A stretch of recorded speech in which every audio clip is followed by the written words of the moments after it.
বাঁধাকপি 3টা কালেক্ট করলাম। যেমন এটার ভিতরের অংশটা নষ্ট হয়ে যাচ্ছিল, দেখুন বন্ধুরা, এই যে এরকম লাল কালার হয়।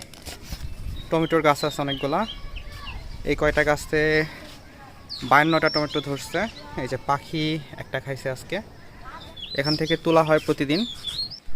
বন্ধুরা, অনেকদিন পর আজকে আপনাদের সাথে ভিডিও শেয়ার করছি, ব্যস্ততার কারণে ভিডিও দেওয়া হয় না।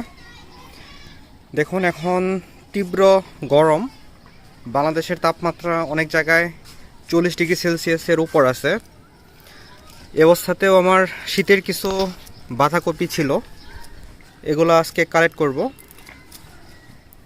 বাঁধাকপি শীতকালীন ফসল, তো সেই জন্য গরমে এটার গ্রোথ কম। আর এই যে এগুলো সব দেখুন, এগুলা কিন্তু বের হয়ে গেছে।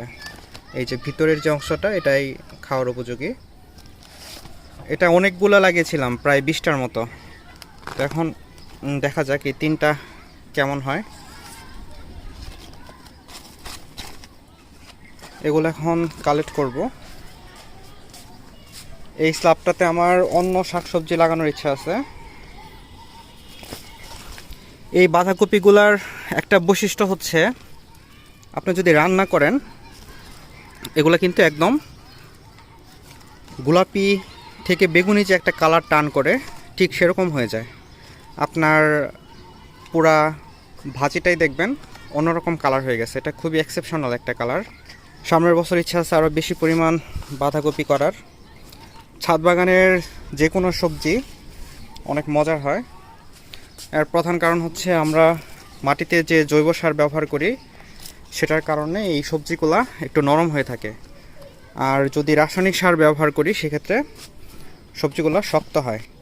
যেমন এটার ভিতরের অংশটা নষ্ট হয়ে যাচ্ছিল, দেখুন বন্ধুরা, এই যে এরকম লাল কালার হয়। এইদিকে কিছু আসছে ভালো, এই যে দেখুন লাল কালার।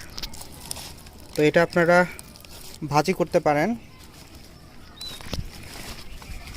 এর আগে বেশ কিছু কালেক্ট করছিলাম, ওগুলা বাসায় চিংড়ি মাছ দিয়ে ভাজি করছিল, ওটাও অনেক মজা লাগে। এই যে দেখুন বাঁধাকপি 3টা কালেক্ট করলাম। আমার পুরা স্ল্যাবের আর নাই। এই যেগুলো আঙ্গুরের ডাল কিছু এখানে লাগিয়েছিলাম, দেখা যাক এগুলা কলম থেকে চারা হয় কিনা। এই যে এখানে টমেটোর গাছ আছে অনেকগুলা, এই কয়টা গাছে 52টা টমেটো ধরছে। এই যে পাখি একটা খাইছে আজকে। এটা গ্রীষ্মকালীন টমেটো। এই যে এখানে নেট দিয়েছি, নেটের সাথে এগুলো ঝুলে থাকবে। এগুলো আপনারা রশি দিয়ে বেঁধে দিবেন এরকম কোনো স্ট্রাকচারের সাথে। টমেটো আমার অনেক প্রিয় একটা সবজি। ঢাকাতে টমেটোগুলা কিছুদিন পরেই দেখবেন 200-250 টাকা কেজি হয়ে যাবে। তো এবছর যে পরিমাণ ফলন দেখছি, এবছর আশা করি এত দাম হবে না। তো এই যে 3টা বাঁধাকপি যে কালেক্ট করলাম, দেখুন এগুলো কিন্তু অনেকটা ডেকোরেশনাল হিসাবেও লাগানো যায়, দেখতেও অনেকটা সুন্দর লাগে। আমি আরও অনেক গাছ লাগিয়েছি, আপনাদের আস্তে আস্তে দেখাবো আমার বাগানের বর্তমান আপডেট। আমার এদিকে আরও বেশ কিছু সবজি আছে, এটা ডাটা বলি আমরা, আপনাদের এলাকায় কী নামে ডাকে আমি ঠিক জানি না। এই যে এখান থেকে তোলা হয়, প্রতিদিন রান্না করা হয় এখান থেকে তুলে তুলে। এই যে এই ডাটাগুলা অনেক নরম। এখানে আমার একটা লোকাট গাছ ছিল, এই যে এখানেও ডাটা আছে। তো বন্ধুরা, আজকে এ পর্যন্তই।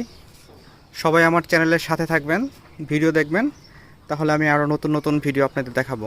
Thank you.